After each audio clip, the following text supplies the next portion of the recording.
Hadirin hadirat yang berbahagia, Allah Subhanahu wa ta'ala menciptakan jin dan manusia untuk melaksanakan ibadah kepadanya.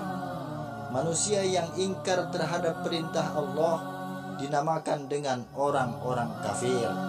Sedangkan jin yang mengingkari perintah Allah dinamakan syaitan dalam bahasa Al-Quran. Kemudian dalam perkembangannya, jin-jin yang kafir yang dinamakan syaitan ini bersekongkol dan menjadi bala tentaranya iblis untuk menggelincirkan manusia dengan berbagai macam cara dan jalan dari hal-hal yang diridhoi Allah Subhanahu wa ta'ala. Adapun yang namanya iblis pada hakikatnya cuma satu saja, yaitu yang ingkar kepada perintah Allah untuk sujud kepada Nabi Adam alaihissalam. Iblis inilah kemudian yang menjadi sesepuh raja, biang keladi, biang kerok atau dedengkotnya para syaitan. Seluruhnya akan tunduk kepada komando iblis, akan taat dan setia akan perintah iblis untuk mencari teman yang sebanyak-banyaknya guna menemani mereka di neraka nanti. Maka mereka pun melakukan satu proklamasi yang bisa kita baca dalam Al-Quranul Karim surat Al-A'raf ayat 16-17, di mana iblis dengan tegas menyatakan, Allah Subhanahu wa ta'ala berfirman, A'udzu billahi minasyaitonir rajim. Qala fabima aghwaytani la'aq'udanna lahum siratakal mustaqim. Thumma la'atiyannahum min baini aydihim wa min khalfihim wa an aymanihim wa an syama'ilihim wa la tajidu aktsarahum syakirin. Di mana iblis dengan tegas menyatakan, wahai Allah, dari sebab engkau telah menghukumku, dari sebab engkau telah mengusirku dari surga, maka aku berjanji akan menipu, akan menggelincirkan mereka Adam dan keturunannya dari jalanmu yang lurus, yaitu agama Islam. Bagaimana caranya syaitan menggelincirkan manusia, menipu manusia? Caranya yaitu syaitan menggoda dari arah depan. Kalau cara itu tidak kena, dari arah belakang. Andai kata cara itu pun tidak mempan, dari arah sebelah kanan. Kalau itu pun gagal, dari arah sebelah kiri. Pendek ceritanya, dari 4 penjuru syaitan menggoda manusia. Iblis dan bala tentaranya yang bernama syaitan belum akan puas sebelum kita tergelincir dari jalan yang lurus yang diridhoi Allah Subhanahu wa ta'ala. Sebagian ahli tafsir menjelaskan bahwa kalau iblis menggoda dari arah sebelah depan, yang dimaksud dengan dari arah sebelah depan ini adalah tentang masalah dunia, sehingga manusia menjadikan dunia menjadi tujuan akhir dari keseluruhan kegiatan hidupnya. Ia pergi pagi, pulang sore, peras keringat, banting tulang, tulang dibanting-banting.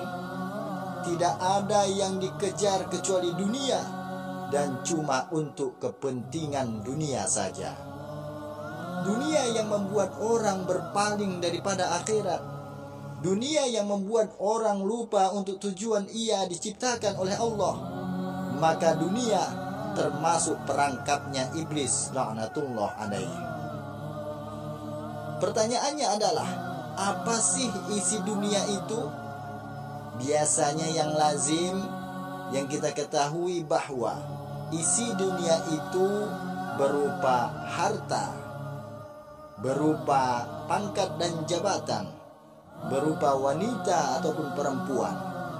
Itu yang bikin orang jadi sibuk sampai lupa kepada tujuan untuk apa ia diciptakan oleh Allah Subhanahu wa ta'ala. Apabila dari depan syaitan itu menggoda tidak mampan, maka digoda dari arah belakang. Artinya apa? Artinya yaitu kami lupakan mereka kepada akhirat. Tentang masalah apa akhirat itu? Yaitu tentang masalah kematian. Na'udzubillahi min dzalik. Apabila tidak mampan lagi, maka setan akan menggoda dari arah kanan. Maksudnya iblis dan setan selalu menghalang-halangi manusia untuk berbuat kebaikan. Karena kanan adalah lambang kebajikan, sedangkan kiri adalah lambang kejahatan. Dicegahnya kita untuk selalu melakukan perbuatan-perbuatan yang baik. Allah Subhanahu wa ta'ala berfirman, "Wala tajidu aktsaruhum syakirin." Dan kamu akan dapati sedikit sekali di antara manusia yang bersyukur atas nikmat yang telah engkau berikan kepada mereka. Ditanamkan rasa ingkar kepada nikmat. Jika kita tidak kufur iman, dibuatnya kufur nikmat. Mengeluh, padahal hidup sudah serba kecukupan. Merasa masih sangat kurang, padahal orang lain sudah melihat kita bahwasanya serba kecukupan. Jadi, untuk ingkar nikmat, bisikan selalu datang dari iblis. Seperti iblis membisikkan, "Lihat itu temanmu yang tidak pernah sholat, rezekinya lancar. Kamu berhenti saja sholat. Yang tidak pernah ke masjid, pangkat dan jabatannya naik terus. Udah, ngapain ke masjid? Berhenti saja ke masjid." Atau setidaknya mengeluh dalam hati, "Allah Ta'ala kayaknya ini tidak adil. Kenapa? Kenapa saya rajin sholat? Kok rezekinya seret benar? Kok rezekinya susah untuk dicari?" Padahal kalau kita mau berpikir dengan didasari iman kepada Allah dalam bentuk yang paling dasar, Allah Subhanahu wa Ta'ala selalu memberikan yang terbaik untuk kita. Jika begini keadaan kita, maka inilah yang terbaik buat kita menurut pertimbangan Allah Subhanahu wa Ta'ala. Jika kita menuntut lebih lagi, kemungkinan dengan keadaan yang lebih itu kita bisa tergelincir kepada perbuatan-perbuatan yang menyimpang, yang dilarang oleh Allah Subhanahu wa Ta'ala. Baik itu merugikan orang lain, merugikan masyarakat, bahkan merugikan bangsa dan negara. Seorang pedagang tak segan-segan menipu untuk mencari keuntungan dunia. Begitu sebagainya orang-orang yang selalu untuk mencari keuntungan dunia.